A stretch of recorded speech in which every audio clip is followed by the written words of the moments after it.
It's just a sprinkling of spectators at the moment, but the crowd is expected to come in during the course of the morning. It's a fine day so far, plenty of cloud around, and quite a few New Zealand supporters have come over from Barbados as well. Schoolboys in from Presentation College here. And the first run of the test match. Mark Richardson pushes it away. Interesting that we have a change in personnel. Not as far as the umpires are concerned. Venkatragavan and Rudy Kurtzen, who stood in Barbados, are standing here again. But change in personnel rather at short leg, whereas we had Ramnaresh Shawan in at short leg in Barbados. Wavell Hines is now reverted to that position where he has been so outstanding for the West Indies. Not sure why he was removed from there in the Barbados Test match, but he was. All through the Caribbean, you're not very far away from the sea in these islands. Here's Cameron Cuffey now to Richardson. Once they turned away, they'll look for a second and get them quite easily.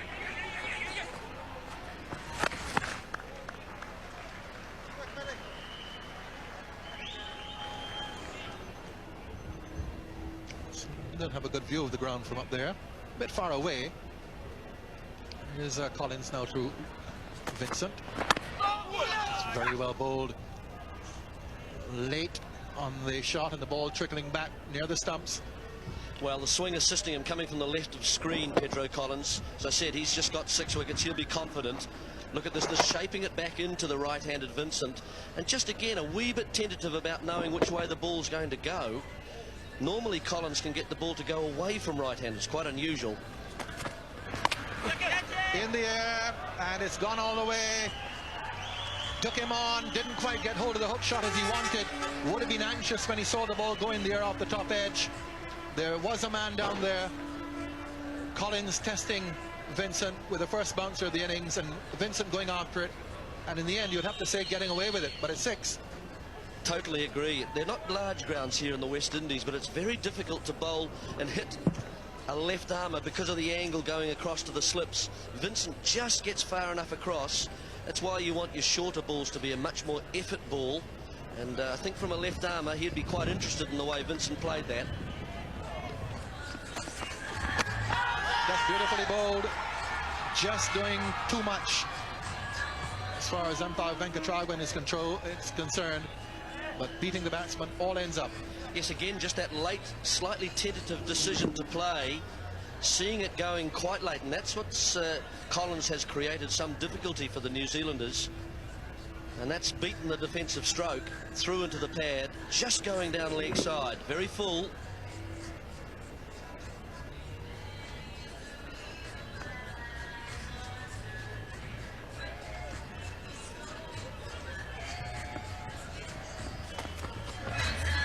And now the one going the other way.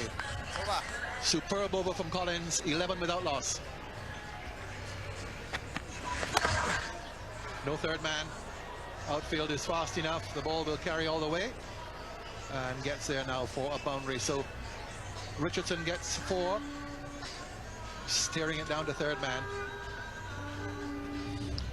West Indies sent New Zealand end. New Zealand have got through the first half an hour without the loss of a wicket. 7 overs have gone. We're going to have a change in bowling now, with Cuffey not being able to find any sort of control. So Adam Sanford is going to come on. He also found difficulty with his control in Barbados, and he's going to come on now in the commentary box. Here are the match officials we're just looking at there, with Billy Doctrove and Eddie Nichols up in the area doing the TV and 4th umpire duties. Here's Sanford. And first ball dispatched. First ball short, really just a long hop. And Richardson says thank you very much. And 3 maiden overs broken by the first ball from Sanford, which really won't do his confidence any good. He looked to lack confidence in Barbados when Aspel went after him.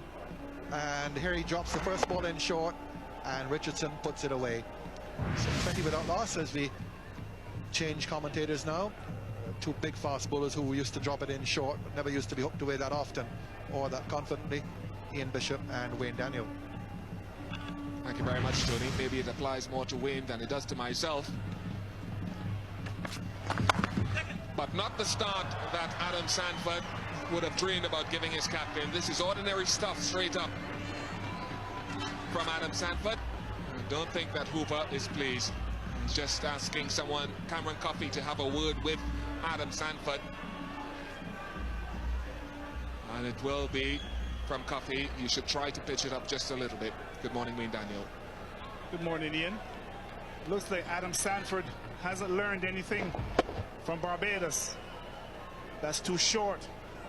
He has to be a fuller length. He does get the ball to swing. He does get some movement in the air. He needs to be a fuller length. Oh, well, look. That is gone away again. And that is not impressive from Sanford. It is from Richardson, mind you, because he's feasted on 3 boundaries in the over. And Carl Hooper has decided now that he wants to speak to Adam Sanford himself, as opposed to passing on the message. And quite rightly so, get it done early. But Adam Sanford's confidence, I tell you right now, it will be very, very low. Yes, he really struggled in Barbados, Adam Sanford, and has come out here first of this morning. First 3 balls, 3 bad balls, and Richardson made no mistake. And more runs. That will run away. That is an exceptional piece of timing by Richardson. As a matter of fact, it doesn't get to the boundary, just pulls up short. Chandapal is the man who's done the fielding.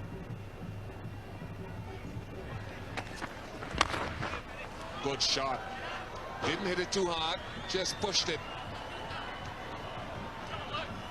Cameron Coffey pulls it back just inside the boundary. So 3 runs to Lou Vincent. Very pleasant shot.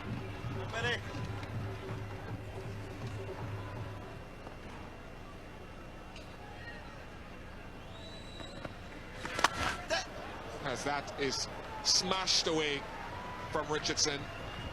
One of the few shots of aggression that we've seen from him this morning.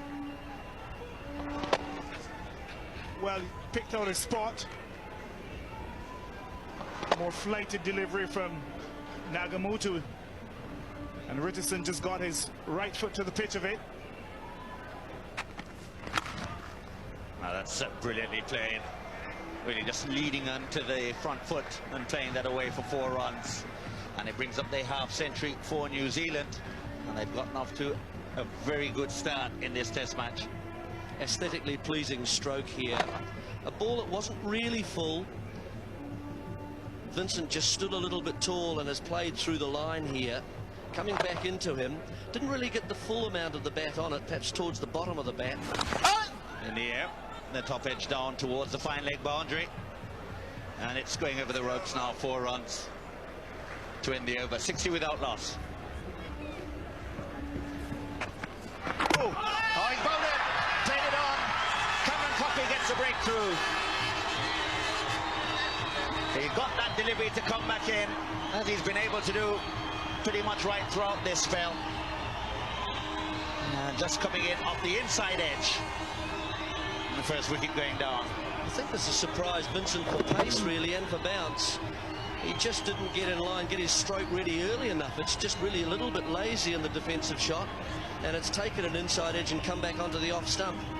So Coffey makes the breakthrough that the West Indies needed quite dramatically. He's gone for 24, Vincent, and New Zealand lose their first wicket at 61.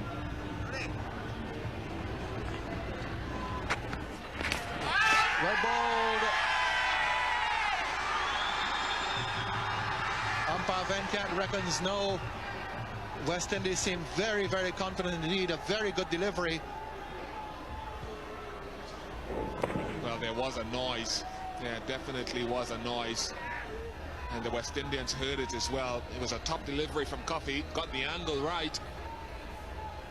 But nothing from umpire Venkat. Uninterested. Again, well bowled. So I think you can tell from that replay, which Venkat, of course, wouldn't have had, is that he got the decision absolutely right. West Indies players behind the bat perhaps would have seen that, but they would have heard the noise. A little bit similar to that one, so he is troubling Fleming here. Angling the ball across the left-hander.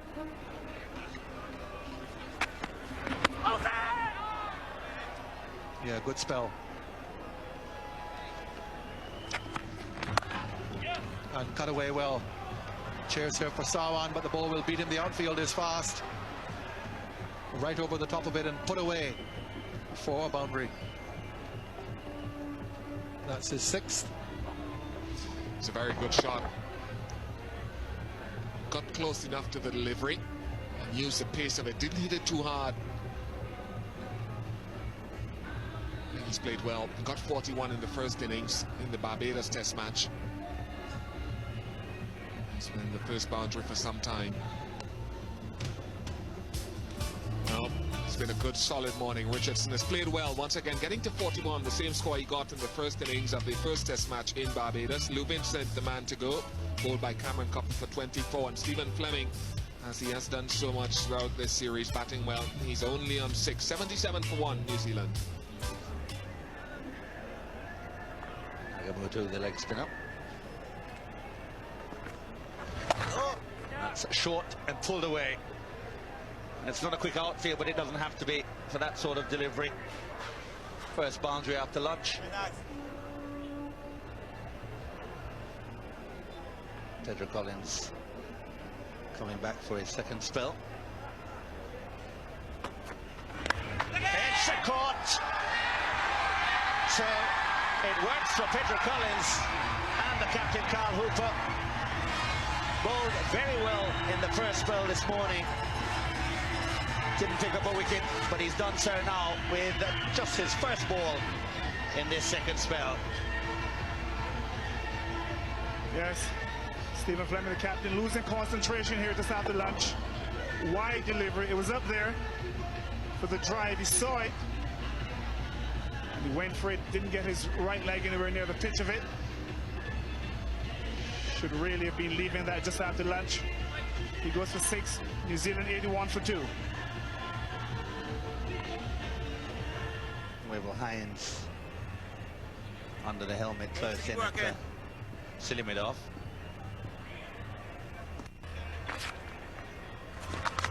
There's a turn, and did he drop in? Oh, he's caught it again. He got him again. He seemed to fumble it, Ridley Jacobs, but he recovered. Carl Hooper, well, it's working for the West Indies captain now. A change from Nagamoto to himself, bringing about the departure of Christopher Harris. It's a wide delivery,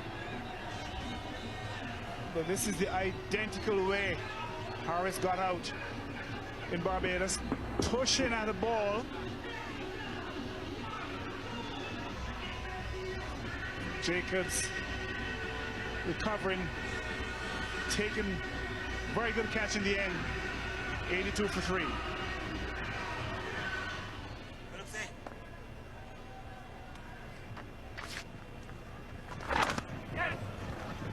That takes him up to, will he get the 2nd? No, he won't. So he is now on 49 officially. Oh, no, that's the problem. He believes he's got to the half century. We've got him at 49. But the main scoreboard here showing him on 50. Now, have they corrected it? No, they haven't. Well,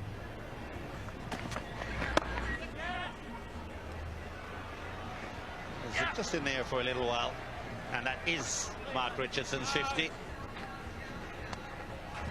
So there won't be any response from the crowd because they already believe that he'd gotten to that mark.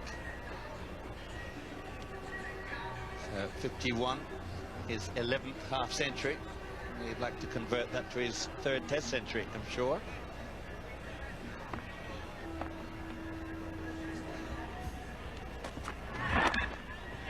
Runs off the last ball of the over.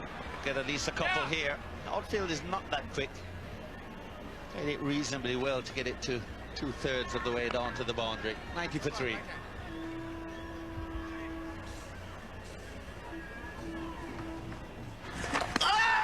Beautifully bowled. Not out, says the umpire. Well, they're absolutely distraught. That was a magnificent delivery. Rudy Kurtzen says not out, and the West Indies can't believe it. 92 for 3. Last ball of the previous over. Almost the perfect leg break. Big appeal. All the West Indians close felt it was out. Nagamutu felt he had got the wicket. Rudy Kurtzen didn't. Oh, there you have it. That is the meaning of pressure. He's been pinned down. That was nothing more than a wild swing. Well, especially when you've got Shivnarine Chand the ball in a deep mid-wicket position, maybe 2/3 of the way to the boundary. Very good bowling here by Nagamutu. He's got him trouble. He's setting problems for him. Just seemed to be the attempted googly. He didn't seem to spin.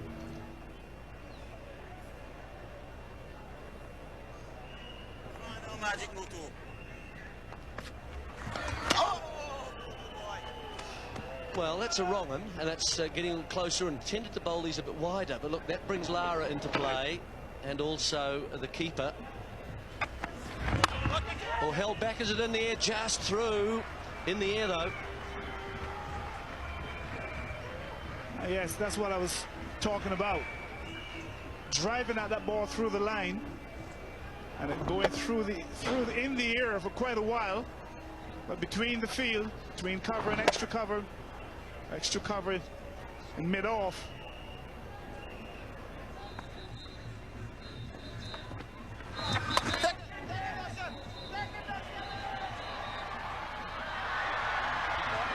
Goodness me. Now, pitch short. Richardson went into a big slog sweep that was perhaps a bit shorter than that. Now, did the fielder out there on the mid-wicket boundary get a touch on it? Well, it's a short ball. It's Chandrapal. No, it doesn't look as though he touched it. Goes back. Oh, looks as though it just might have just gone through his hands. Well, that's short, and that's dispatched.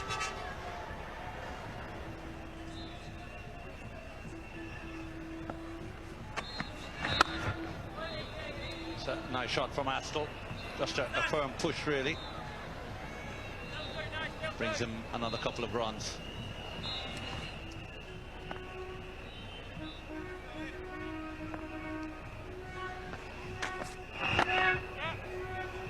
And that backward square might be brought into action. Cameron Coffey.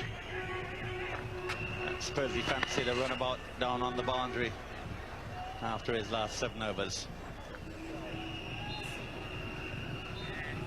It's been a slow day. 323 dot balls bowled by the West Indies. That's not one of them.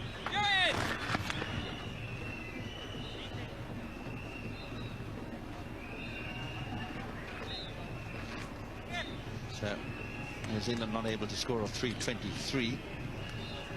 35 singles.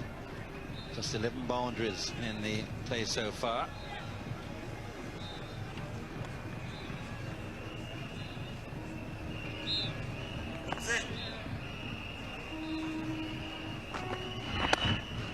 Nice shot. Might just get all the way down to the boundary. In fact, it doesn't have the legs. 2 men converging on it. One of them, Ramna Rasawan. Not even the outfield is quick. End of the over.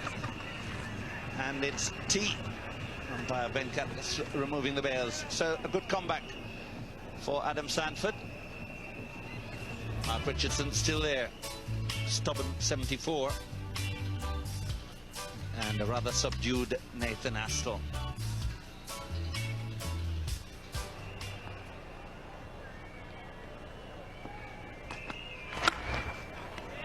Punch back past him. Long chase here for Wavell Hines moving out from mid-off. That's a 50 partnership between the two of them. They get 2 for it, and very important partnership indeed. came together when 2 wickets fell in quick succession. 81 when Fleming went, 82 when Chris Harris went. And these two have just stabilized things for New Zealand.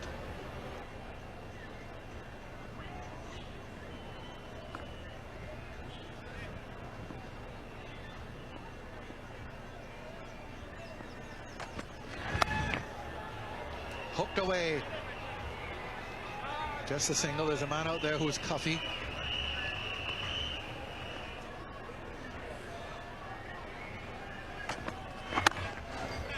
Again, a punch down the ground by Richardson this time. He had it from Astle on the last occasion. And this time they'll turn to the third. No, they decide against it again. Another long chase out towards the boundary.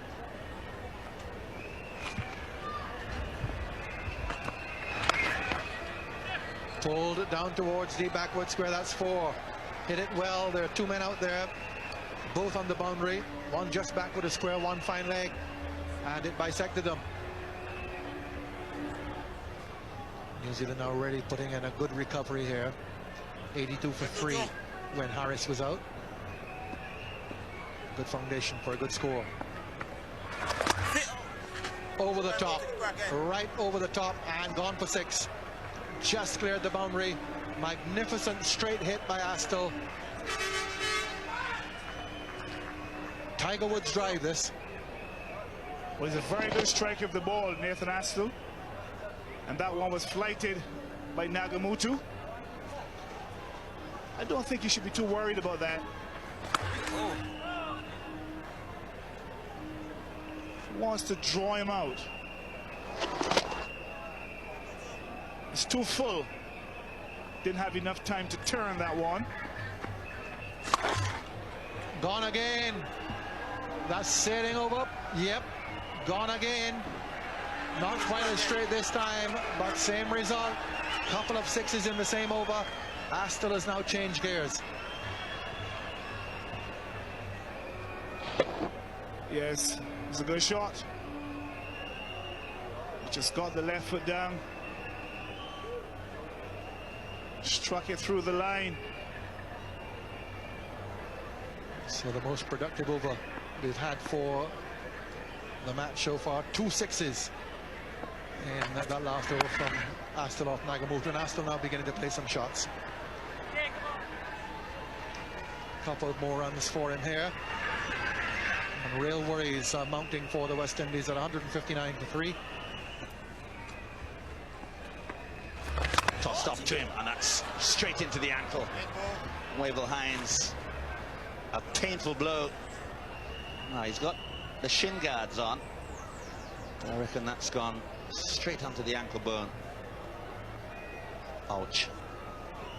Well, it's very full, isn't it? You can see there it's full enough to encourage Astle, who's generally kept away from driving through the covers after he lofted one through extra cover area. Yeah, that's taken him in the foot sort of area as well. It's the sort of thing that you really dislike as a close-in fieldsman on the offside. You see the back lift go up. That's all you know, that there's going to be an attacking shot. And he's gone for it again. Wavell Hines was good enough to get out of the road of that one. That brings up the half century for Nathan Astle. It's been a patient knock from him, but he's just beginning to reel off some of the shots that he's capable of producing. Well, we've seen 2 very big shots for 6 last over. This one was just too wide from Nagamutu. And really, he just allowed him to free his arms. Look how wide that is. And he really just sort of baseball style hit a homer.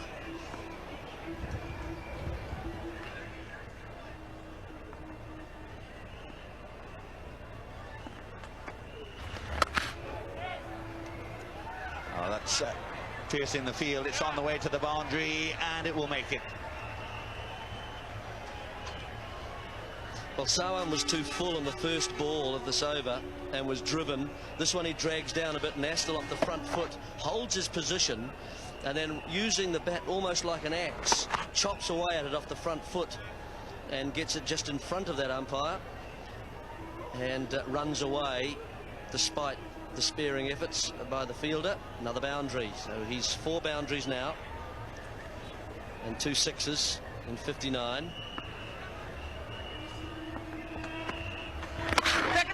Almost a repeat of the last shot. That one in the air for a bit, but it's also going down to the boundary. Astle just taking advantage of a couple of wayward deliveries from Mahendra Nagamutu.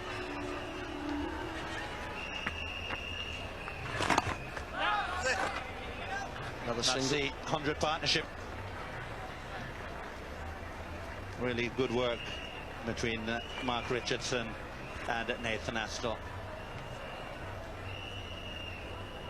It's been an excellent partnership. A lot of restraint shown by Nathan Astle early on. It's just what New Zealand needed. In the air, and that was an uncomfortable delivery from Cameron Coffey. Not sure what that came off of. Leg buys signaled by umpire Rudy Kurtzen. Certainly surprised Nathan Astle. This was sort of very much an awkward, ugly looking shot. Look, it came off the shoulder. Look, he got into position. He's there. And then decided he was going to draw out of the shot. Looked at the last minute, he decided that he wasn't going to go for it. Edged and gone for 4. It was a no ball as well from Pedro Collins. Richardson fortuitously picking up a boundary. Yeah, that's over. No part of that foot behind the line. But he's had a waft, quite a few deliveries outside that off stump from Pedro Collins.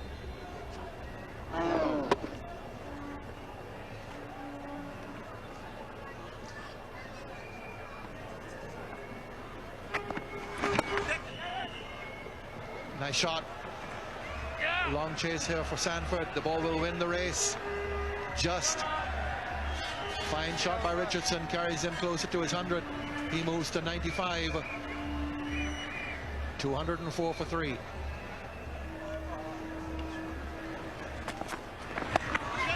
Pulled away, it's in the air. Around comes the fielder and takes a wonderful catch.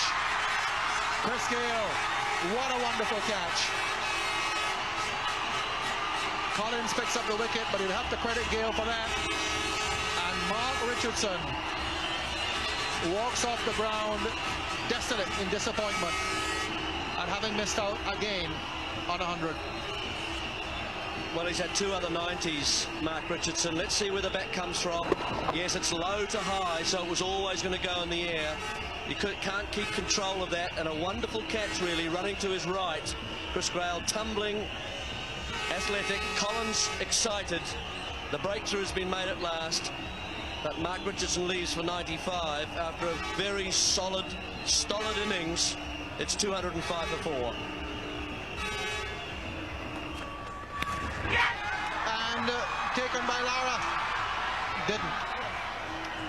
Just touched the floor.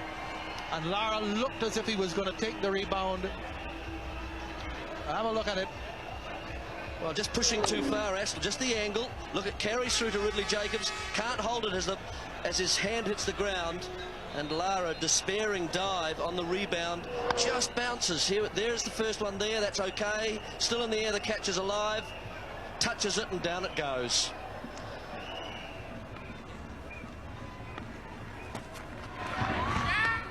Well taken. Out. Giving him out down the leg side. Good catch by Jacobs. Quite surprising, the finger goes up from Venkatragavan. No one seemed all that interested. And Vettori goes off. Well taken by Jacobs down the leg side. Almost an afterthought to appeal. There was no doubt about the deflection. And it was well held by Jacobs. So there's the wicket. The night watchman goes. Well, let's see what it does hit. Well, did he get a little bat on that? Certainly Ridley Jacobs was appealing. But look at the reaction of Pedro Collins. He wasn't convinced at all. In fact, did he appeal? But Daniel Vettori, nevertheless, despite all that, has gone for 1. And New Zealand just faltering here towards the end of the first day. They're 206 for 5. And there's the Scard. So you can see there Richardson 95. He's been the mainstay.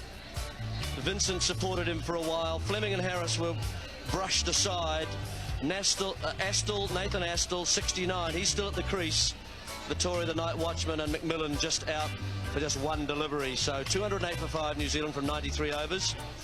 And the West Indies bowlers, Pedro Collins opened up, and he's been the most dangerous really. He has the best figures, 3 for 29, got the ball to move both ways.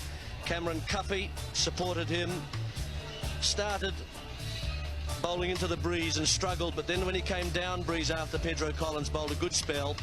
Sanford also started badly and then came right with the breeze behind his back.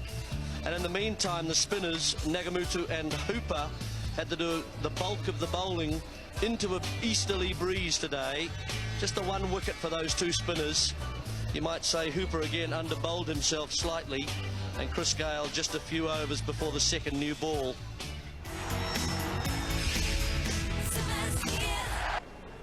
Pedro Collins, it will be. Took 3 wickets yesterday. In fact, the fast bowlers bowled all of their overs yesterday, with the exception of 11 from the end at which Collins is now operating, the northern end or the Darbo end. He's gone leg before. Collins strikes first ball. Bad misjudgment on the part of Astle. He just put the front leg there and let the ball hit it. And the West Indies have made an early breakthrough. Well, I don't think there was any doubt about this. Very poor judgment by Astle. He just plopped the leg down, didn't offer a shot, and that was as plumb as can be. 208 for 6, New Zealand.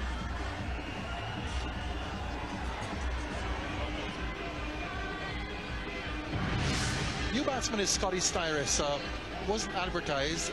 Robbie Hart, the keeper who batted so well in Barbados, was the one who was down to come. But Scotty Styris, in his debut test match, an aggressive batsman, so he'll take the attack to the Barbados, to the West Indies bowlers. The Barbados left-hander Pedro Collins striking with his first ball. That's his career in one-day internationals.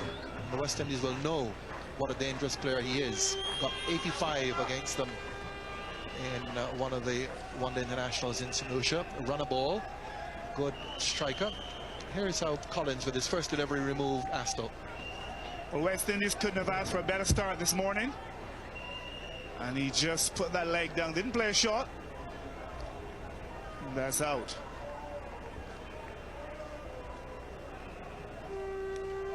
This would have gone on to hit probably the off stump.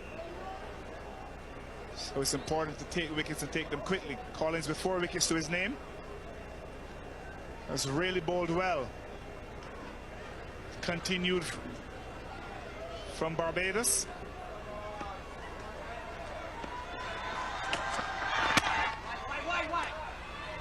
It's a good confident start by Styris. Second time for the series that Collins has got a batsman padding away. He got Lou Vincent in the Barbados test match when he got his best test figures of 6 for 76 in the second innings.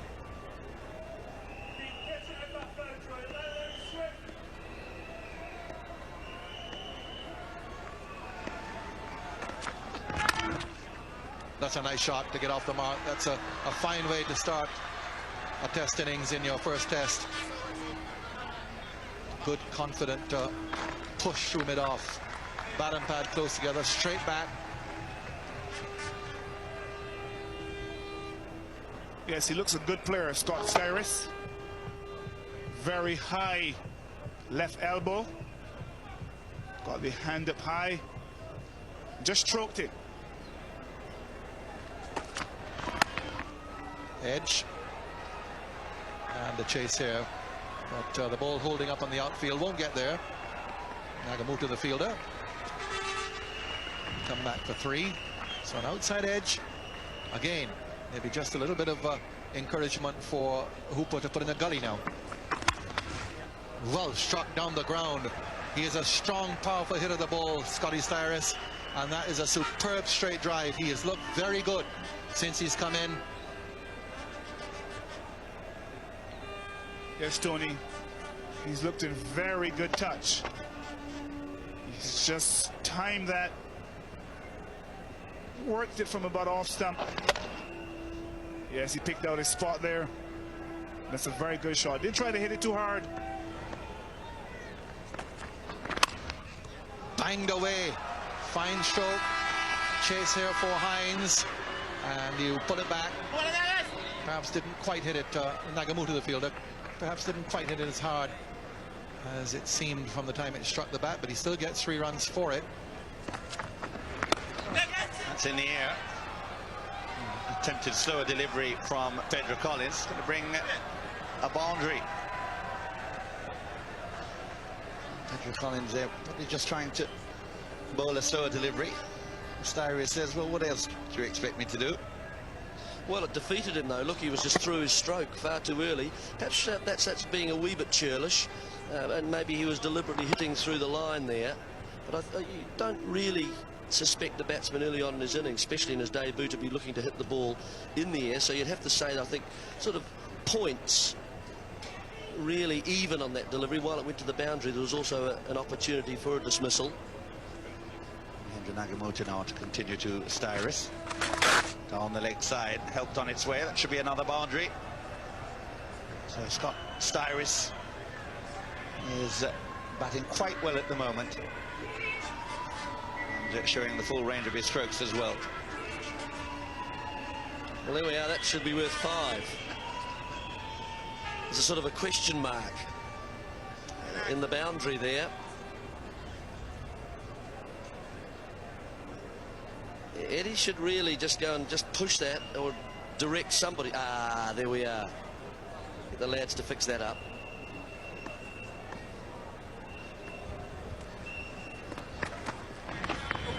Delivery, just fishing at that one. McMillan, he knows he shouldn't have played that shot. It was well wide of the off stump. He could have left it alone. Yeah, lazy. Just trying to run that down towards third man. There's no third man in position there, but there are 2 slips. Craig McMillan, a curious little innings for McMillan at the moment.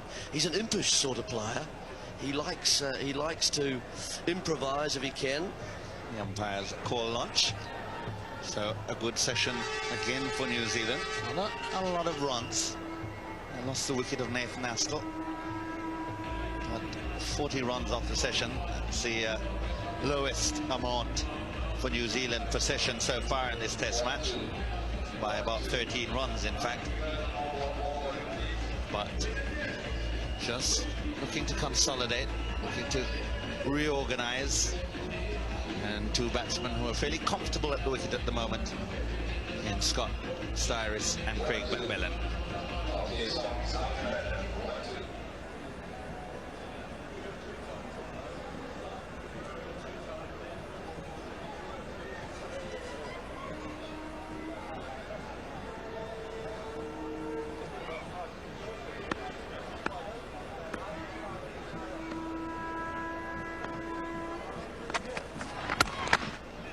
Very good shot. That's really all the basics there. Just the bat and pad close together. Straight bat. Lovely shot by Styris. My goodness. It can be described as nothing else but a push. Sublime timing. Just look at that lovely top hand. Very high. Look at that top hand. And the bat face presented fully to the ball.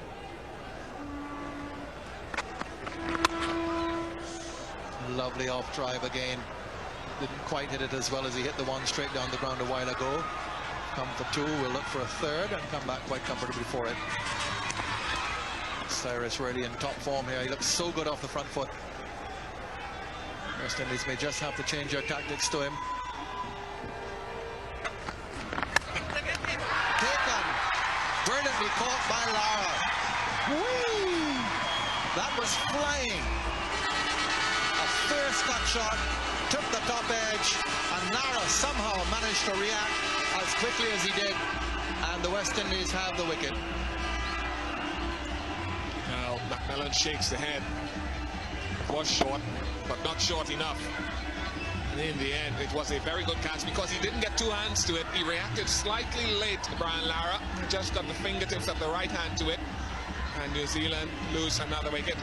2-5-6 it is for 7. Robbie Hard comes in, defiant opponent for the West Indies in Barbados. Got an important half-century in the first innings. Only his third test match here, the keeper. And now with two close men on the leg side for him. I think the West Indies have worked him out. I reckon he's a little bit vulnerable to the short ball. Here is this wonderful catch by Lara. Well, he almost caught this as it was going behind him. There's a late reaction. Look at Carl Hooper. Just pulls away a little bit, Carl Hooper, and this was past Brian Lara when he actually caught it. It's a very good catch, but he reacted pretty late, and he knows it. Look at his smile. It was almost past him. It almost got away.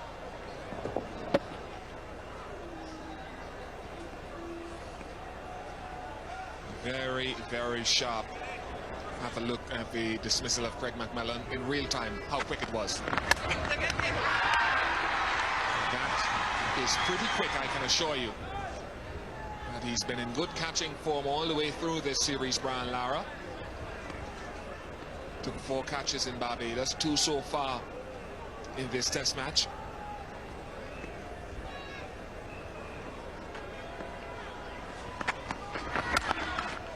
What a shot. Whacked it away, short, one bounce to the boundary, crashes into the advertising boards. Well, this fella certainly doesn't mess around.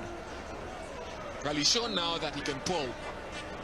Very good off the front foot, but there was so much width from this delivery from outside the off stump. How he got enough bat on it is extraordinary. Just look at how wide it is.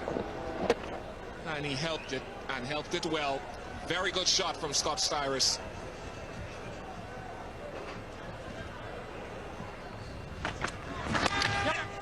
He's in the air for a little while. It's going to ping him a couple of runs up. So that New Zealand total just creeping up, getting up towards the 300 mark.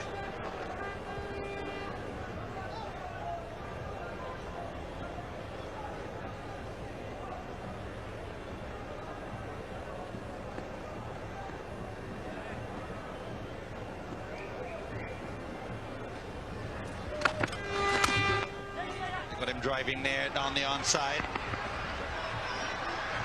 racing to the boundary. Gale is the man after it, just getting it before it goes down that slope. 273 for 7.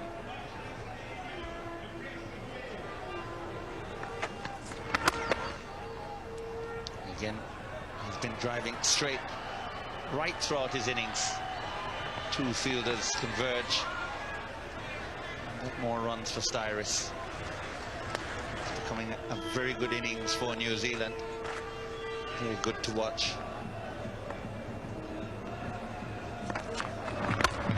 Well, it hasn't stopped him driving all along the ground. That's beautifully placed.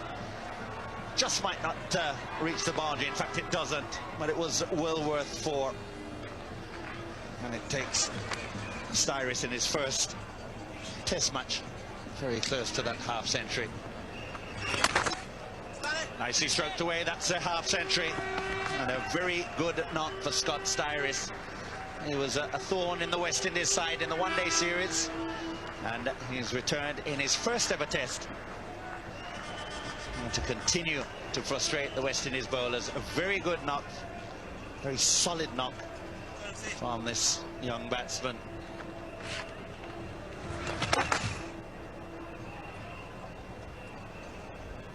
Very organized 50 by Scott Styris.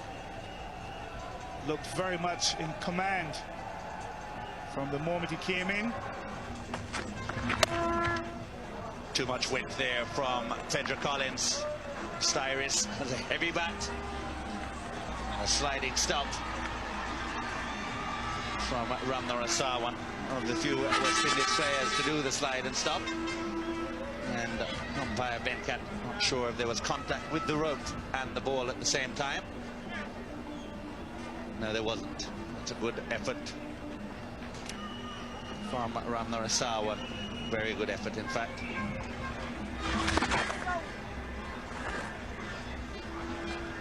Interesting to see Lara. As soon as he saw Styris just shaping for the sweep, Lara moved from slip and ran to leg slip. Watch him here. There he goes.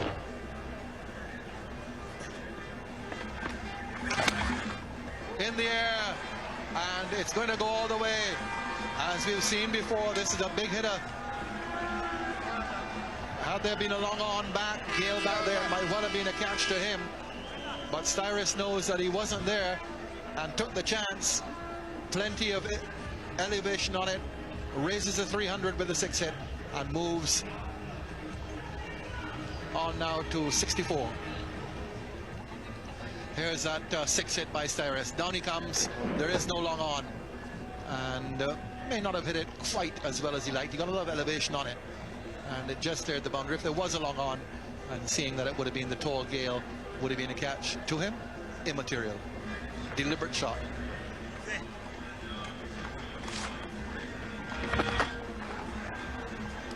Well, they're doing just as they please now. 50 partnership between the two of them. And how important this has been since the dismissal of Craig McMillan to that stunning catch by Lara after lunch at slip.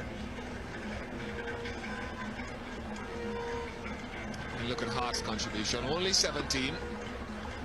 But yet again, as he did in the first test match, it's the partnership that counts. Works it away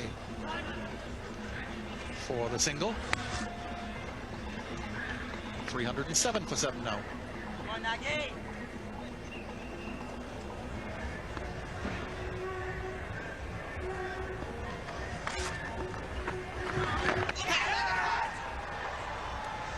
Would have been a catch. Sawan's in there. I just wonder why Wavell Hines is not fielding at short leg. He's at backward short leg now, but the forward short leg position is where he's so good.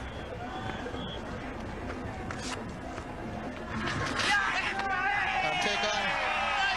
And walking away. That attempted sweep shot finally gets the wicket. Hooper almost had one in the previous over, and now gets the wicket there of Hart. The key was that Hooper held it back, just changed the length a little bit shorter, and just seemed to hit close to the wrist position, probably just touched the glove, the back of the glove. Hart is disappointed. And he's been sent on his way by umpire Venkat. He's gone for 20, 312 for 8.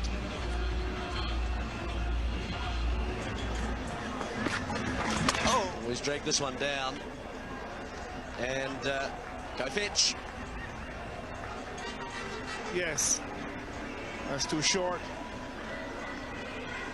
And even number 10, Shane Bond, will put that away.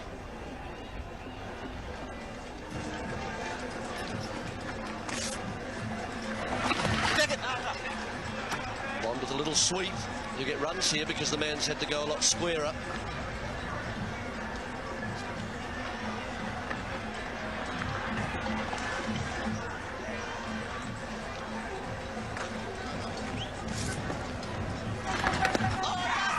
Oh dear, that's through the man and close. That makes it worse. That's Sawan in there. This is well bowled, slow, well flighted. Styris started to come, realized it wasn't there, pushed at it through the hands of Sarwan at short leg. Oh dear, it's been followed up by another piece of messy fielding by the West Indies. Lara there in the box on the leg side. He's missed quite a simple stroke really, but just pushed at it and Lara let it go through the long barrier.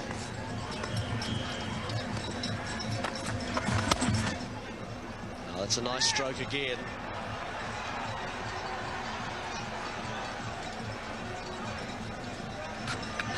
think also Jeremy, if he can work on bringing the ball back into the right-hander from over the wicket, he will certainly take a lot more wickets, far more effective. Yeah, well, we've seen signs of that, haven't we? I mean, just in the, he got the LBW Astle today, bringing it back into the right-hander from the first ball of the day, not playing a shot. Brought it back enough to convince Venkat. Well, whackety-doo.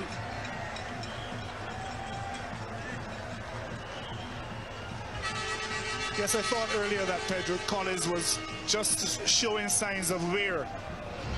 Yeah, that one is short with no pace. And Scott Styris latched onto it very quickly. He's not going to miss out on those. Short, he had the room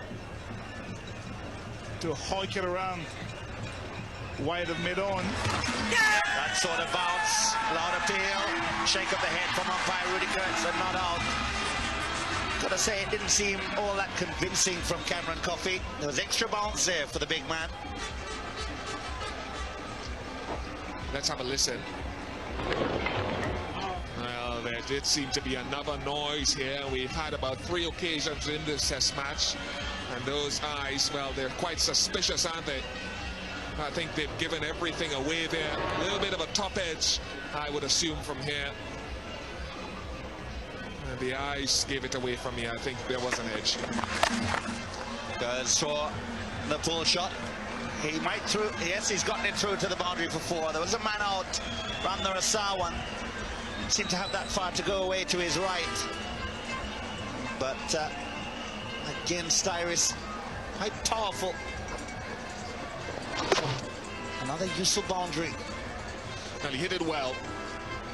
Ramnar Sawan's in front of square, I think, on the leg side, and this is just hit behind square. Yep, definitely in front of square. And he moves on to 93. Umpires deciding the end of the last over that the clock had come around to 2:15 here in Grenada, which is tea. But Bond and Styris are still there.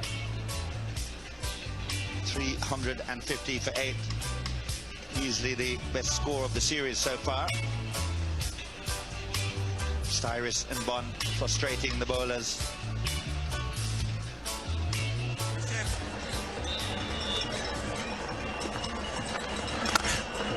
There's his 96th run.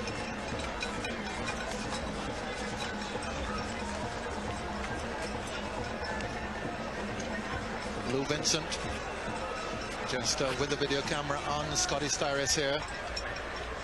I'm sure that those who are related to him and are friendly with him back in New Zealand are watching this on Sky TV and will be recording as well, just in case Lou Vincent is doing it on his video recorder there. Got it away, and that's going to go for 4.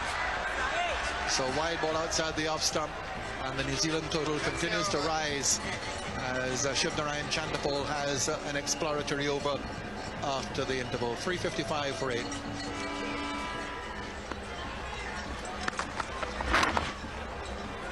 They'll be rushing for 2 here, and they'll have time for it too, because deep square leg has to come in a long way. Carries Styris to within 2 of his 100. Shane Bond had the 1 ball after break and got a boundary away off Chandapol. Carries him to 15. He's batted pretty well too. The man doing the video there is Lou Vincent. He knows all about it. He got 100 on Test debut against Australia. That was back in December. They're taking a quick single and just a little bit of sleeping down at mid-off. Ball pushed directly to the fielder at mid-off. Cameron Coffey. And just a fumble. Brings him to 99 now. Yeah, I think he looked up and saw that it was Coffey. Realized he's got a long way to go down. And he's been struggling in the field, Coffey.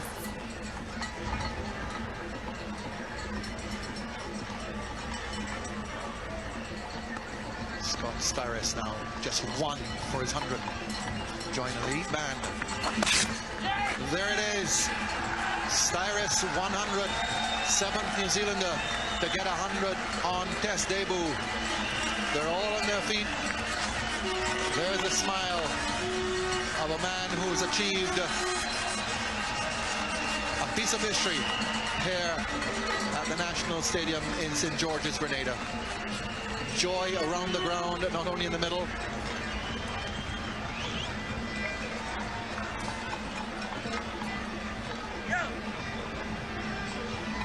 So a tremendous innings by Scott Styris. I know that those in New Zealand who are watching on Sky TV will also be on their feet and applauding as well. New Zealand have discovered a new all-rounder here.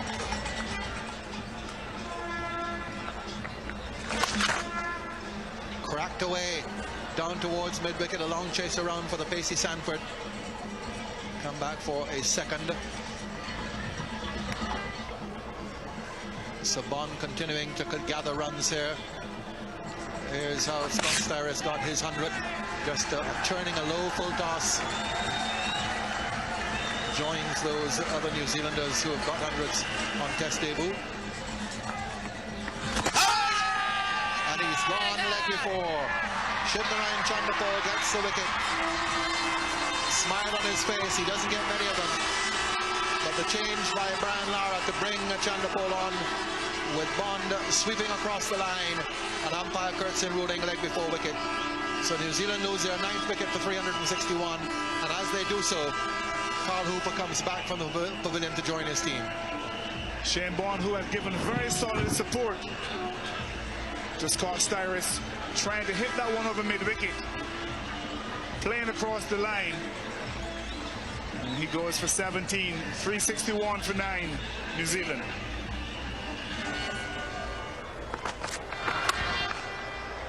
Pulled from way outside the off stump and disdainfully slapped down wide of mid-on. Take that. That's a remarkable shot. Hammered away by Styris. We've seen that shot played by him more than once today. Well, that was such a long hop. Could have hit that anywhere, really. But he just smashed it. You don't want to be bowling that to a batsman on 103. He's played really well. Scott Styris. And trying to hit him out of the ground. Loses the middle stump. The first really rash shot we've seen from Scott Styris cost him his innings. Middle stump out of the ground. Adam Sanford carrying the ball up to the bat, having been hammered for a boundary with a long hop the previous ball. And Styris, well, what an innings he's played. And perhaps a little bit incongruous that it should finish this way. No more than a tail-ender's heave. Yes, lifting his head, and he never got the left foot anywhere close enough to it. So there's a lot of room between the bat and his body. What a super knock. Acknowledged by his teammates on the balcony. That's a tremendous beginning for him. A player that will be in the New Zealand team, one will think for a long time to come. Looks a very good player. I would think someone who will be batting about number 6 for New Zealand for some time to come. West Indies once more not being able to finish off the innings. 208 for 6 when Nathan Astle was leg before wicket to Pedro Collins' first ball of the day's second over. In came Scott Styris, and look at the control he had over the innings. He made 107, while the others around him, Macmillan 14, Hart 20, Bond 17, giving him support. But Styris was the hub around which New Zealand's lower order revolved, and they pushed the score up to 373. And it now is going to be a really big task for the West Indies to try and come back into contention in this match. They must win it if they want to square the series. They were beaten comprehensively by 204 runs in the first test match in Barbados. There are only 2 tests in the series, and New Zealand have established in the Test cricket we've had so far. 4 days in Barbados and almost 2 here, their superiority. Collins 4 for 68, following his 6 wickets in the second innings in Barbados. Tuffy 2 for 76 as usual, very economical. Adam Sanford disappointing. Nagamutu, no wickets to his name, a lot of bowling for him. And Carl Hooper with a couple of wickets, and in the end Shivnarine Chandapol picking up a rare Test wicket. Yes, and that partnership of 61 between Vincent and Richardson got things started for New Zealand. And then the one between Astle and Richardson, which was the period when New Zealand had to consolidate after losing Fleming and Harris quickly. And Richardson and Astle really laid that foundation. And then Macmillan and Styris for that partnership 48 kept things going. But Hart and Styris, the partnership 56 between Hart and Styris, and then 49 between Styris and Bond has really put New Zealand in a very strong position.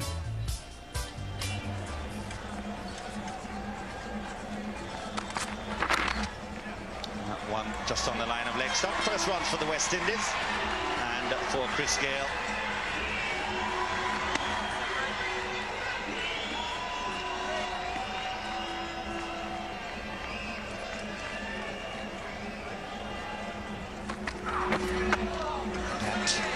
Almost finding the edge of Wavell Hines' bat.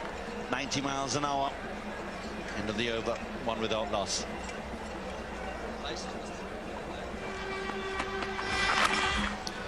Well, Butler losing his footing. Always embarrassing for a bowler, but he's up and he's okay. Yeah, just tugging away at the footmarks there.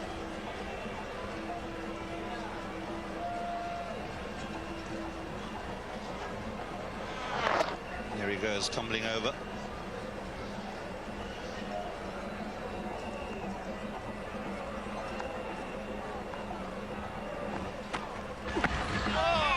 Gale pulling out of that one. That was quick. It was short. It's gone through for byes. And Butler has a long look at Christopher Gale. Had the good sense to pull out of the shot. It did get big on him. It really did bounce. Oh, this is a beauty. This young man has got some talent too. Look, I don't know whether he did pull out of that. I think he was perhaps not quite so serious. Let's give him the benefit of the doubt he went underneath it. But Robbie Hart is quite well back. You can see here. Well, I think he went to hook that, and that's the line.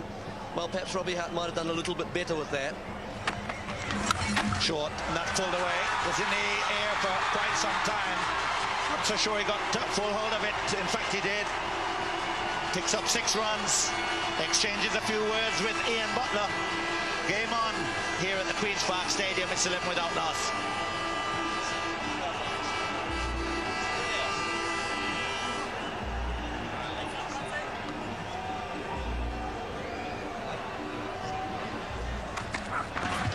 Shane Bond bowling to Wavell Hines, dragging him forward again into the drive. Oh, well, look at this. This is very like the last ball of the previous over from Shane Bond. Here, this is the one from Butler. Didn't quite get it high enough, I think. Certainly the line was okay. The higher you get it, of course, the more difficult it is to be able to control. Look, they're out on a little evening walk there, exchanging pleasantries. Rudy himself would like to go for a walk with Butler as well. No, I want to talk to you. You can't have your hat. Well, there was a bit of hesitation there. I don't think there was a big call from either batsman. Hines started to go, then stopped, realized that Gale was coming full pelt, and in the end completed the run. There's Hines. He looks up, starts, stops, sees that Gale is going, and in the end, all's fair.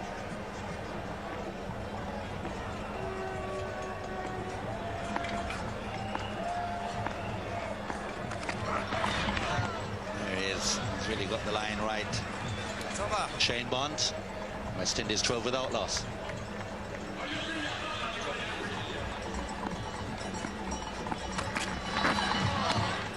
Another Good delivery from Shane Bond. Again, Bond just straying down the leg side. Helped on its way. Another boundary to Christopher Gale. So just pushing that ball down the leg side. In the air, flicked away. Out to the boundary, 4 runs. Runs coming for the West Indies at the moment. Shot. That's 4 more. I was going to say that Waver Hines doesn't hit that straight, say as straight as Christopher Gale, but he did on that occasion. Right down to the long on boundary. Again, just a bit full. And again, using the bottom hand. This is a better stroke, I think, because it uses the full face. And just over-tossed slightly. That was always a collection job for Vettori. So 2 good shots this over. The bowler erring in length. Absolutely shattered the off stump. Raw pace from Shane Bond. Doesn't matter how slow the pitch is. If you produce a few of these, well, one is bound to sneak through. The crowd is stunned. Well, you got it right, Ian. He got 5 wickets in Barbados, and he got them with deliveries that were pitched up. He gets the ball to swing, and that was right through Waver Hines. West Indies losing their first wicket, 28-1. And he doesn't need pacey pitches. It's quick through the air, and that knocked everything over. That's gone away for 4. Not exactly where Ramnur Sawan meant it to go. Bottom edged it, but 4 runs nevertheless.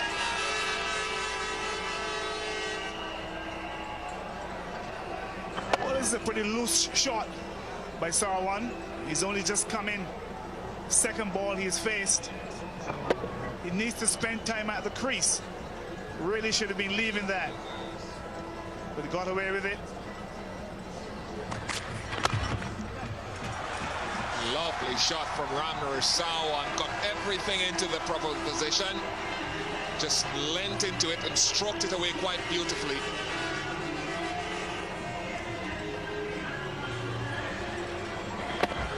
It's a good shot. Not much movement there for Bond. Sawan played it well.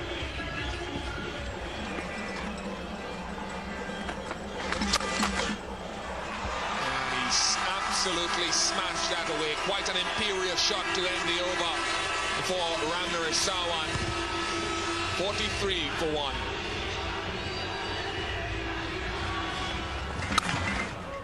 And he's got it through. He's threaded it between that short extra cover and mid-off for 4. Fine stroke off the back foot. He's a lovely looking player, Sawan. Knows the scrum well. Got 100 against England A here. Bit of bounce for Styris, but just too short, as I was saying. At this pace, you can't afford on this pitch. A batsman just has too much time to see it, decide whether he wants to attack it or not. But the impressive thing about that stroke was that he gapped the ball. There are a number of people, you know, in position there to prevent that stroke going through.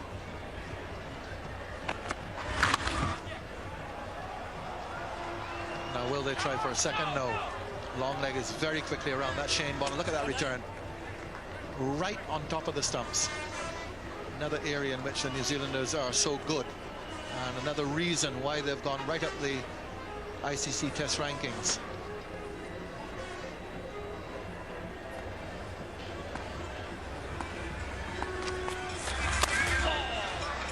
Well, that's dispatched. Hammered it. In the air, didn't clear mid-on by all that much, but it was travelling. Well, look how short that is for someone of Astor's pace. I think also just to the left of mid-on as well. Daniel Vettori there. Well, that was hammered, and it deserved it, really. A lot of concern being showed by umpire Venkat. And it looks as if the light has been offered. The batsman happy to go off and maybe come back tomorrow and begin again to try and get the West Indies close to that New Zealand total of 373. And because of the early end to today's play, 9:37 is the expected start of play tomorrow.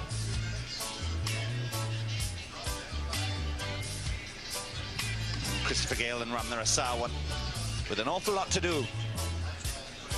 And they've got to keep those bowlers at bay. Shane Bond, well, very quick today.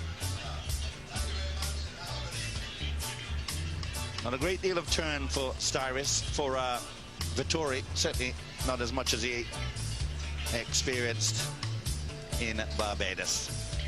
It's at the close of play on 63 for 1. A long way away from New Zealand's target, 373. Remember, the West Indies 1-0 down in this two-test series, still 310 runs behind on first innings.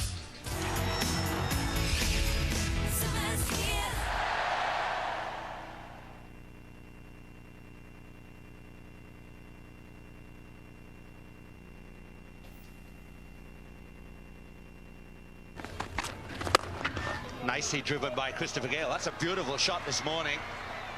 Well, if that sets the standard, we're in for a cracking day. You wouldn't think this is the first ball he's faced, Chris Gale, but he got the leg forward. Just hit through the line. This is an absolutely superb pitch for batting. No movement whatsoever from the ball, only movement off the bat. Opened the face, runs it down to the third man boundary for 4 runs. It was in the air for a little while, past third slip. I think Ramnarasawan was in control of the shot. Another boundary. Good delivery. Length was a thing that had Christopher Gale uncertain there. Now, this is the length that Ian Butler needs to find more often. You see, this is not short and it's not over pitched.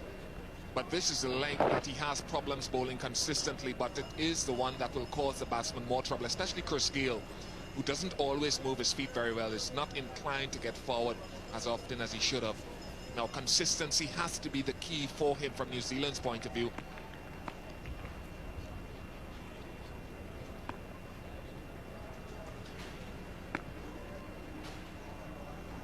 When he hits with that, he hits very hard. Nicely tickled, just past a despairing dive from Robbie Hart. Fine tickle down to fine leg. Another boundary. Well, this is the third boundary of the morning.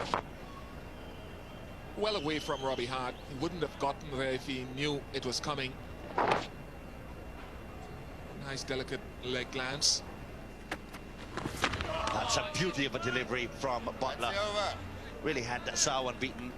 All ends up 78 for 1. Well, that's a good shot. It was short and it was wide. Got the treatment from Sawan. Nothing wrong with his shot selection there. Another boundary this morning for the West Indies. Runs coming at a fair clip. Well, he's gotten into very good position here. It asked for it, didn't try to hit it too hard. He used the pace of the delivery well. As we said, there are runs to be had here. Good delivery again. Bounce there for Butler as well. Let's look at where this bounces from. He's got a very high action, Ian Butler.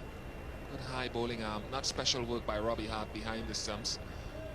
But if he gets the ball in the right areas, and at his age, I think he's 20 years old, he's got a very promising future once he can get that good length more often. He's got the pace, technically a very good action. And I believe New Zealand have something special to work with here.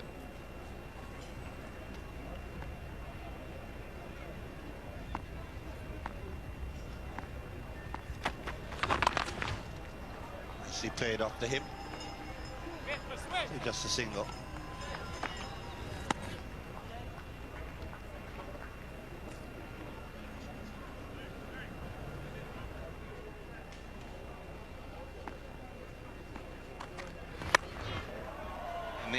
but safe. And another boundary for the West Indies. Bond won't mind that too much because batsman will be giving him a chance.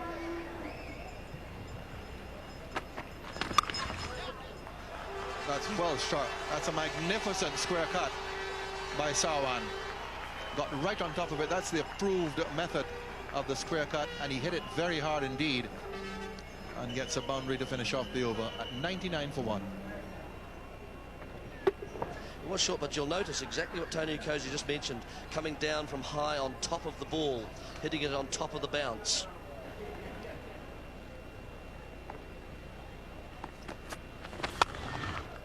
But you can't stop that. That really is too short. Although look how it's slowing up.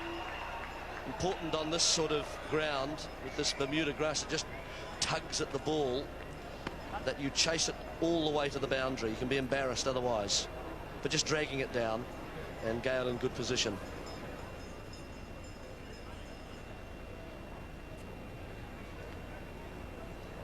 Now here's Vettori as we continue after the drinks.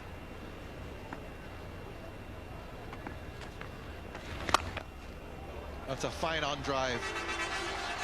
Stepped into it and hammered it down the ground for a half century to Chris Gale. It's well played. Yeah, that's his 6th boundary in 50.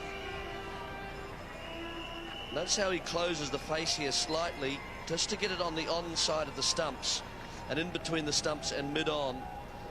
Hitting, in other words, with the tide as the turn came in. Just got to the pitch of the ball. If Vettori can get that a little shorter, it'll be interesting, but a good shot from Gale.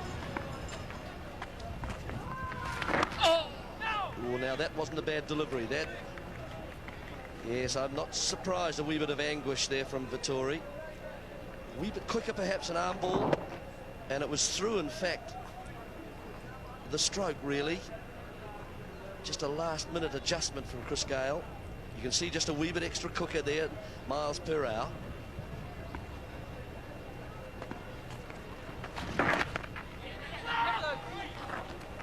Well called by Sarwan. Saw the danger. It's behind Gale's back, so it's Sarwan's call. Lou Vincent from short fine leg. Good call by Sarwan. Gale ready to come.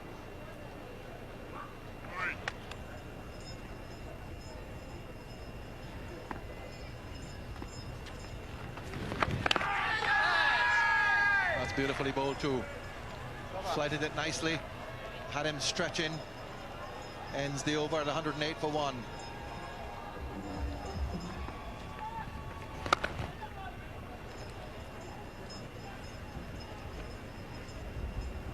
It's a pretty deep, that mid-on fielder, almost halfway back to the boundary for Chris Gale.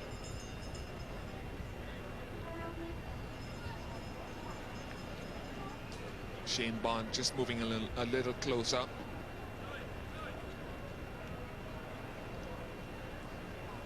For Ramner Sarwan.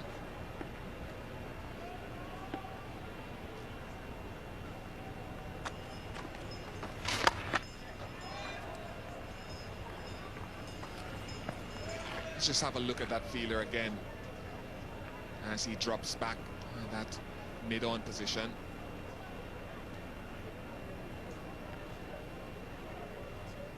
There he is there. Just asking now, Daniel Vettori, Chris Gale, having given the ball generous flight, tempting Chris Gale to go over the top. And instead, he goes through extra cover. A very good shot from Chris Gale. A classical extra cover drive. Yes, Daniel Vettori giving the ball quite a bit of air. This is a good shot. Strokes this, gets the right foot to the pitch of the ball, keeps the head still, keeps the head steady, and strokes the ball. That is a top shot from Christopher Gale. Just stood up on it, hit it straight down the ground, and it's gone all the way to the boundary.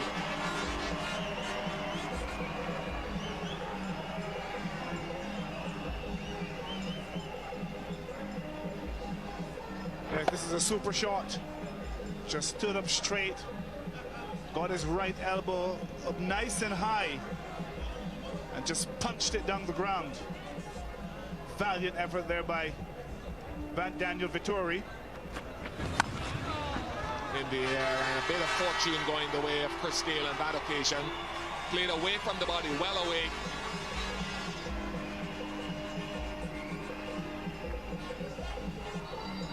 Yes, it's a bit wide. Didn't get his foot anywhere close to it. Head in the air, lifted his head. See the head there going up. And a bit of good fortune for him. It didn't go to hand. Flew over the gully. That single, Chris Gayle, brings up the 100 partnership between Gayle and Ramner Sarwan. Good going by these two young batsmen, two young players who've been under a little bit of pressure over the last test match. Chris Gayle had a very good innings in the second innings in Barbados.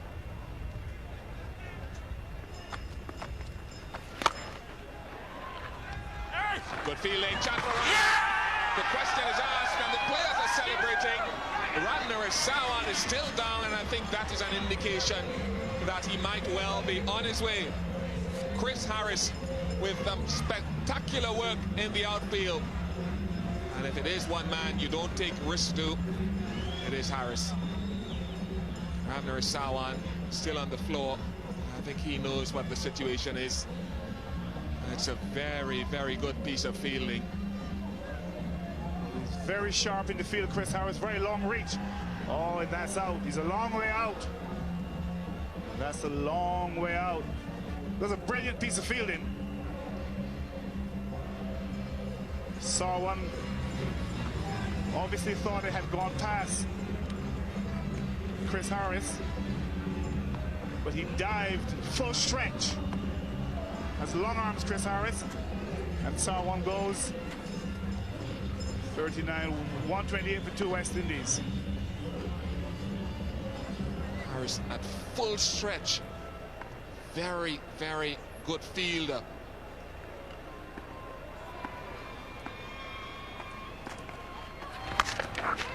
So well swept. Goes away very quickly to the boundary for 4. Well, that eases the pressure a bit. Christopher Gayle has looked in very good form this morning. Well, of course, the man now is on the offside. He was out there square just an over ago, so Fleming at the moment looking to attack, but it's created a gap. Gayle reaching well out in front of himself, hitting well out and getting it nice and square. Beautiful shot, finds a gap, 4 runs. More magic from Christopher Gayle.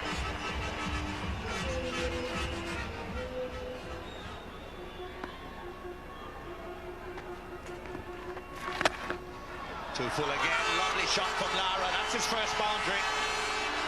Well, he scratches around at the start of his innings, but if we give him a half volley at any point in his innings, he's going to put it away beautifully square of the wicket. Well, this is looped up, trying to draw him forward. It certainly does, but it's really just too full, and it allows Lara to get the ball squarer. He quite often will hit very powerfully through that area there. That's the 150 up for the West Indies. Lofted shots all the way down to the boundary. 1 bounce for 4 for Brian Lara. Oh, that's got him jumping in the aisles, hasn't it? Look at the nice flowing straight bat here. Just a little hint of a step to get into the stroke, and 1 bounce. Lovely straight lofted drive, hitting through the line. And gets 4 runs. Full toss and puts it away. Puts it to the right of mid-off.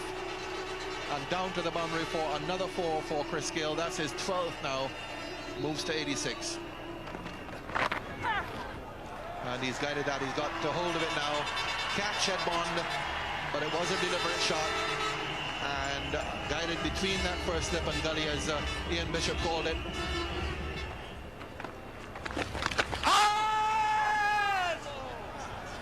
Very nearly rolled back onto the stumps. Lara was unconscious of it. certainly the appeal for leg before, if it was very optimistic. High end going down leg side and very nearly went back onto that leg stump from off the body. This would have been a cruel blow. Just rolling off the inside of the pad. Didn't miss by much. So a good session for the West Indies, but it's an ideal batting pitch still. It's the 2 wickets down. Hines beaten by pace yesterday. Sarwan beaten by pace again this morning. The pace of Harris's work at extra cover and his return to the bowler Vittori for the run out.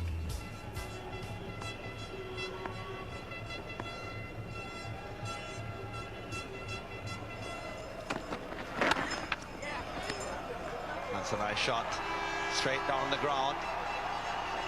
Didn't have a lot of pace on it because he didn't really put a lot of power into it, just pushed it away. Brings him 3 runs off the last ball of the over. 171 for 2. Using the feet again, he's gotten hold of that one. Down to the long on boundary. Again, it's 1 bounce over the rope. Using his feet well, Brian Lara. He's just about now getting up to a run every couple of balls. That will soon change if he stays there, because he'll play shots like that, but there is a man down on the boundary. He's not far back enough. It's 4 runs. Well, Lara took on the bowler, took on the fielder, beat them both, but it was touch and go. End of the over, 183 for 2. Larry using his feet here again. I think for a moment he thought he had made an error, but just got enough distance on it to clear the fielder there at long on. And lucky for him, 12 fours and a 6. And he too, a bit like Scott Styris, had mixed aggression with a fair amount of patience, particularly when facing up to Shane Bond, who had been trying to tempt him outside the off stump. It's Butler who's operating at the moment, and try the same strategy. Well, he might have tried it, beat the short extra cover. Mid-off was too slow to get after that. And Christopher Gale pierces a field that is set exactly for him to prevent that type of shot, but he got it through. What has been a controlled innings by Chris Gale, mixed with aggression, and this is a lovely shot. Oh, real movement of the feet, but he drives through the line. It's foolish length from Ian Butler. Short, pulled away. And Brian Lara is beginning to look very ominous indeed. They are expecting something big. Well, the way Brian Lara has come out after lunch, one gets the impression that the word from the bridge is to play a few shots, get that scoring rate back up. We've got to look to get back in this game. That's too short by Daniel Vittori.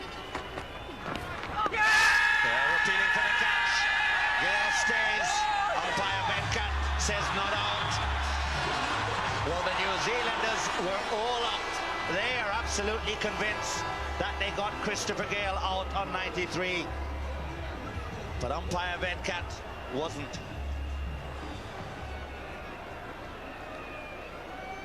Well, Stephen Fleming can't believe it.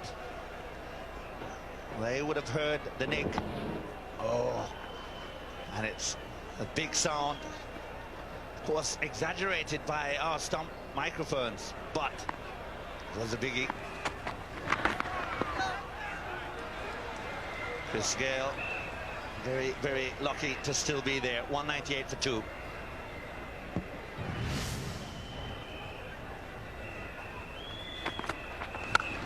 Daniel Vittori's been taken off. Scott Styris comes on, but he gets the same treatment from Brian Lara. He is raced up to 46 with another exquisite boundary. Well, he's been in very aggressive mood, Brian Lara, but that was wide. But hit it nicely, got a lot of bat on it. He's been very aggressive after lunch. Caught behind. Big drive by Lara, thick edge. Hart picks it up. Scott Styris' first test wicket is as big as he'll ever get. So Lara looking very dangerous, going after one wide of the off stump, and the New Zealanders have been rewarded for their persistence. It was a top catch by Robbie Hart. It was going quickly and going way to his left, but it was a loose shot from Brian Lara, who was bent on all-out attack. That's a huge wicket for New Zealand. Lara going too short of a half century, 204 for 3.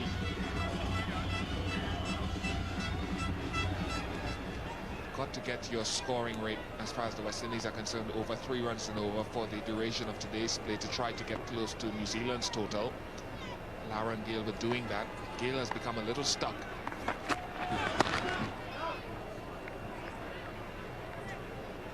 Stuck, in fact, for 18 deliveries on 93.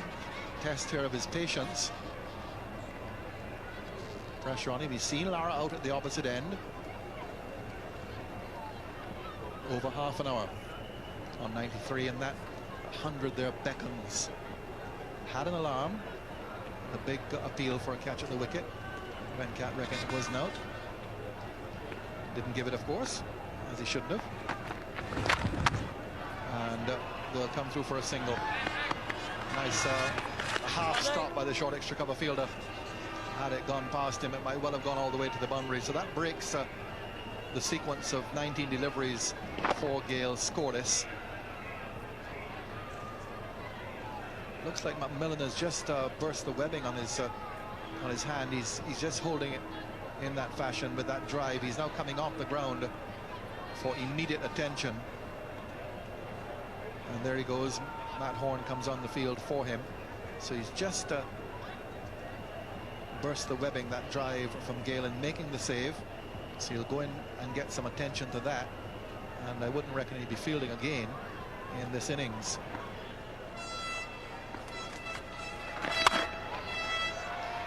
Very powerful stroke. It's through the covers.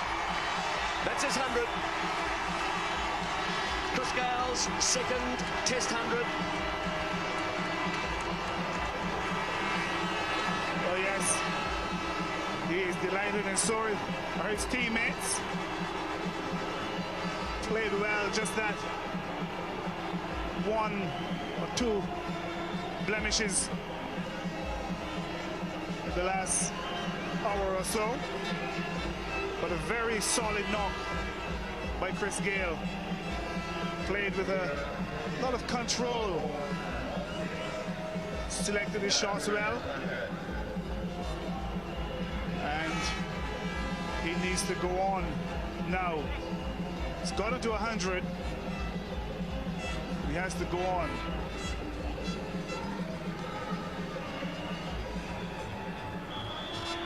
So that conversion rate looking a little better now. 7-1 becomes 7-2.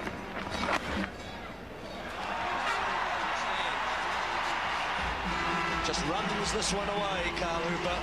Too wide.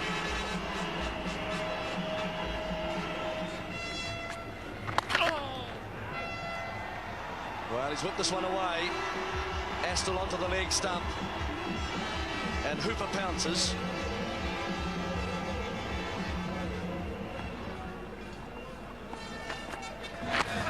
Oh, well bowled, Scott Styris. Gale gets away with this one, actually. I think he was deceived. Yes, this was certainly one of those streaky ones. And he bowled that really well, Scott Styris.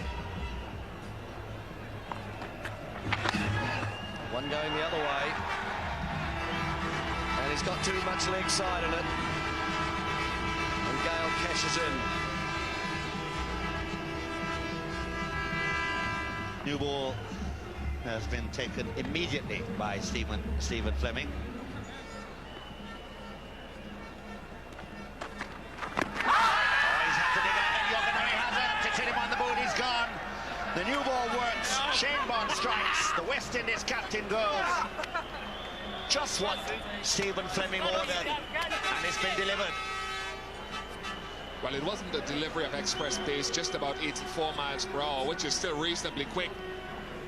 But it was full. That Yorker again. one with which he dismissed Wavell Hines and Brian Lara in the first test match in Barbados, and that would have taken Midland leg stump in my view. Fingers gone up. Carl Hooper goes back to the pavilion for 17, 242 for 4. 3 slips and 2 goalies in face for the new batsman. Spot around the wicket and almost had a Chandapur. Well, he was pushing at it, almost found the edge. Chandapur looking to the heavens, more to get the eyes accustomed to the light than seeking divine intervention. Well, it's a late swing again, in as much as it was reasonably quick. And it was that late swing, in my view, that also got rid of Carl Hooper. Just look at the ball dip in late, just there. And you see Carl Hooper started playing the initial line, and then it swung in very late, would have taken middle and leg stump. Oh, well, he is absolutely on his mark at the moment, Shane Bond.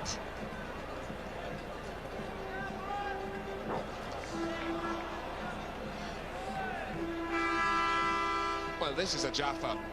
It hasn't missed by much, I assure you, not more than an inch. In the air and safe, but only just slapped away, almost flat batted by Christopher Gale. Mark Richardson took off, went with it after it with 2 hands, couldn't get there. Almost hit the toe end of the bat. I think he was trying to hit this maybe just through the leg side. Wasn't that far away from Richardson. See, thought he was going towards leg side there, but it fairly rocketed away. And that's the pace at which a new ball comes off of the bat.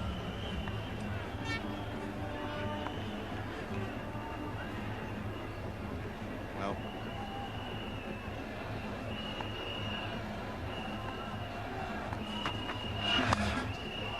oh, that's pulled away nicely. On one leg, almost a la Brian Lara. Christopher Gale just cutting loose with the new ball. Sometimes the faster it comes, the faster it goes. You're right. We saw the advantages of it. The new ball, that is, when Hooper was dismissed. And now we've seen Chris Gale, who's faced the first ball of the innings, faced the first new ball, now capitalizing on the second one. Just too short from Ian Butler. Needs to get his length right. Almost looked like another West Indian opener, Gordon Greenwich.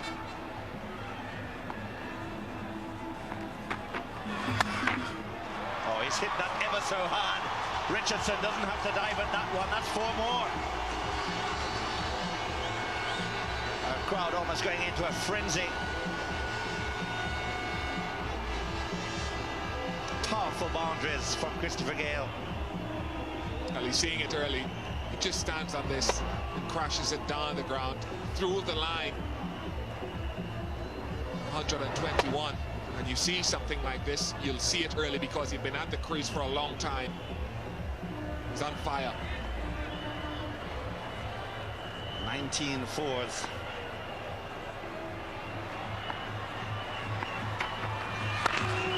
And very few of them have been glided away. That's another brilliant short-arm jab to wide long on.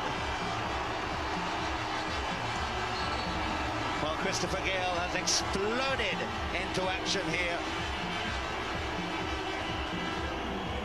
And Ian Butler must wonder what's hit him. Well, he's picked his gap here, deliberately picking the gap, closing the face of the bat quite late. 16 runs in 4 balls for Chris Gale. Really has caught fire in this over. First one with the second new ball from Ian Butler. Now he must really hate bowling from this river end. They must also wish that umpire Bentcott had given Chris Gale out earlier on. Still more runs, just a single this time. Almost an anticlimax. At the end of the over, it's 264 for 4. Oh, he's hoisted that. It's a no ball. It's going out of the ground. It's huge. It's 6. That was straight out of the middle of the bat. A no ball from Shane Bond. And Christopher Gale is in astounding form. This is an imperial shot. Picked up the line very early, and he hardly looked to hit it at all. It's just in such fluency. It's absolutely tremendous. In the air, could be Coates. He dropped it. It's all happening at the moment. Mark Richardson, who almost took Christopher Gale at the other end of the ground, the riverside, has dropped him at mid-on. Now, this is, I suppose, you have to take these. It's easy enough. It was just dropping in front of him.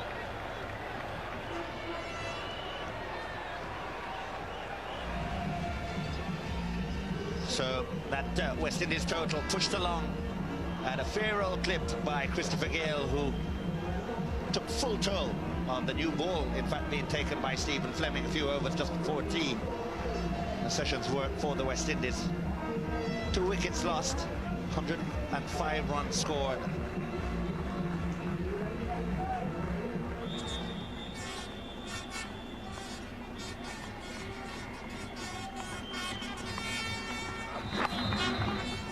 Flicked away, very fine. That's gone very quickly for 4. Leg lance employed by Chandapal. Ends off the over, 281 for 4. Cut away by Chandapal. It's short and wide, and on this type of pitch, that's asking to be hit for 4, which it was. 286 for 4. Drive down the ground by Chandapal. He gets hold of this one. No great flourish in the shot. Long chase for the long off. They'll come back for 3.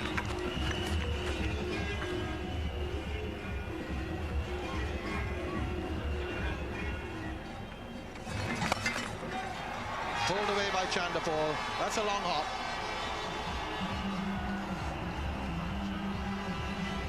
Raises yet another 50 partnership for the West Indies.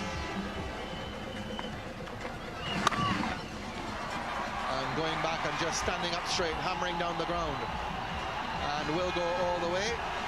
Really a powerful man, Chris Gale. Didn't seem to have timed that at all.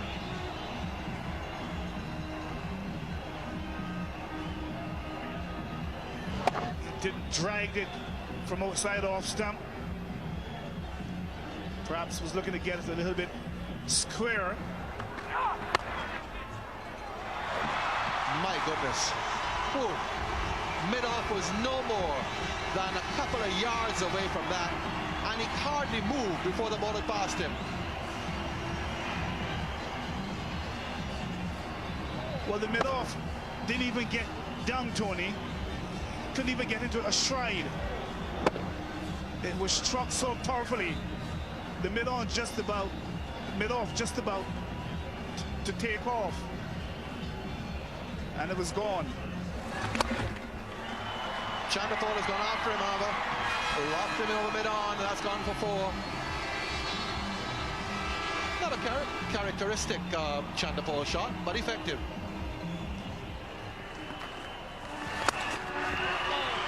Fair straight drive. That brings up his 150. Good save by Vettori. 151 for Chris Gale, as the over ends with the West Indies 311 for 4.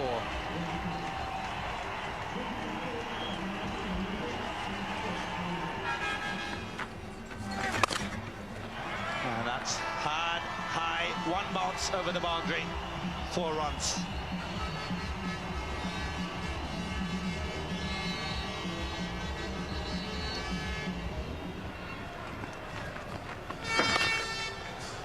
Beautiful shot. Again, he really had to use the strength of the wrist to get that ball away. Vettori suffering again. And they might be in need of some therapy here, the New Zealand bowlers, because that's 4 more.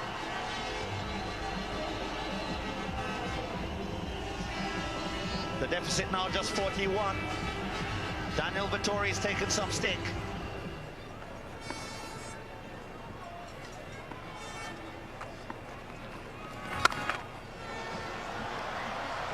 More power, more runs. It really has been the order of the day. Daniel Vettori probably doesn't even know where his next wicket is coming from. And that's going to go all the way to the boundary. Well, struck with another dose of firm power, and even the diving effort couldn't stop it. Good shot again from Chris Gayle, and it's gone through. Matt Horn diving at it, couldn't get a hand to it. It runs into the boundary markings.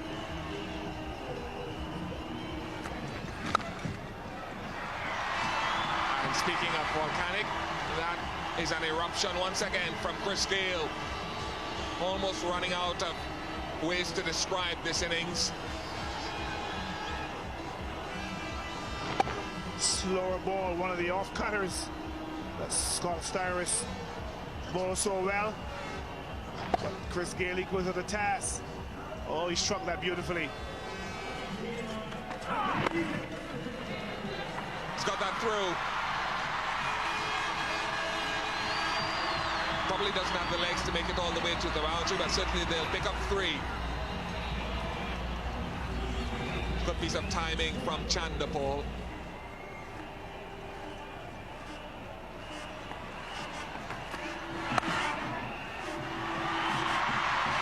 To 199. Crowd anticipating this double 100 for Gayle.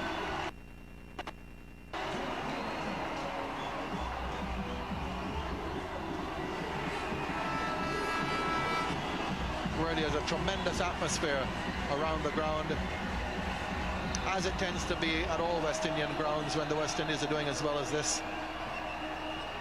Almost a one-day atmosphere. This ground is packed. For the first one-day internationals it had 5.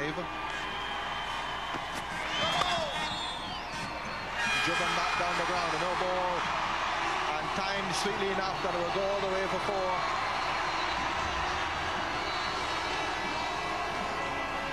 4. Sends the West Indies into the lead by 3.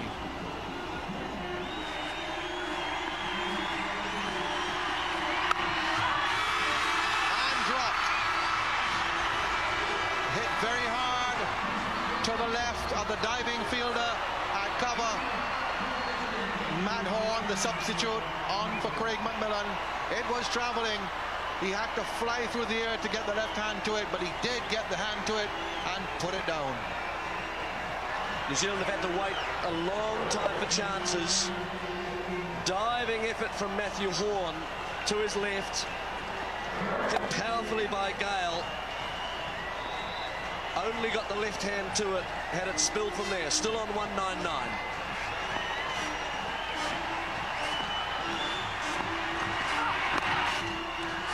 That's it.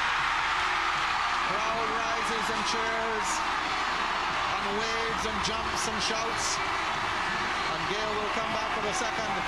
Spectators are coming onto the ground to hail Chris Gayle's double 100.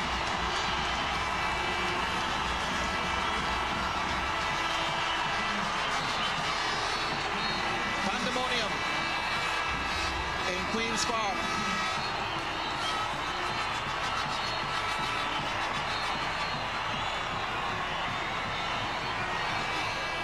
It's Chris Gayle's 3rd double 100 at first-class level. Got 1 for the West Indies in Zimbabwe last year and 1 for Jamaica against West Indies B. There's the coach, Roger Harper. He knows the value of this innings, quite apart from the excitement and the exhilaration that is caused around the ground.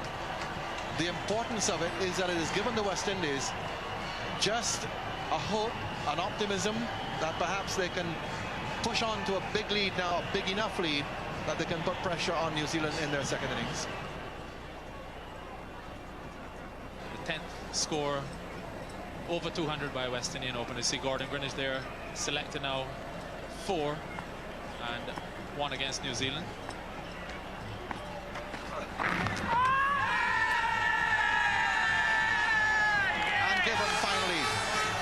Gale stands there. Fine delivery from Bond. A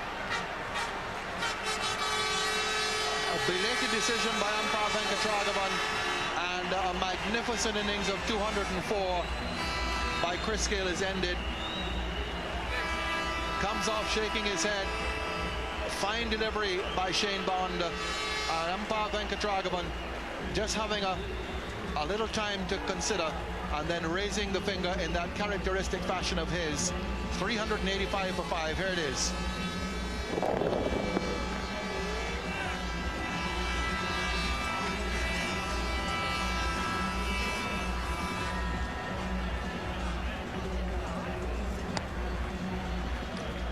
Gale with a smile, a rueful smile as he comes off.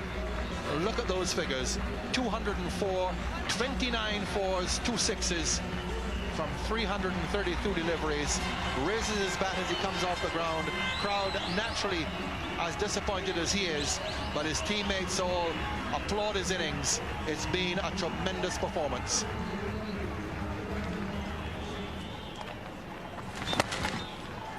In the air and down the ground, just inside of the boundary to get his 50. Chanderpaul goes aerial to reach yet another half century in what has been a wonderful season for the Guyanese left-hander.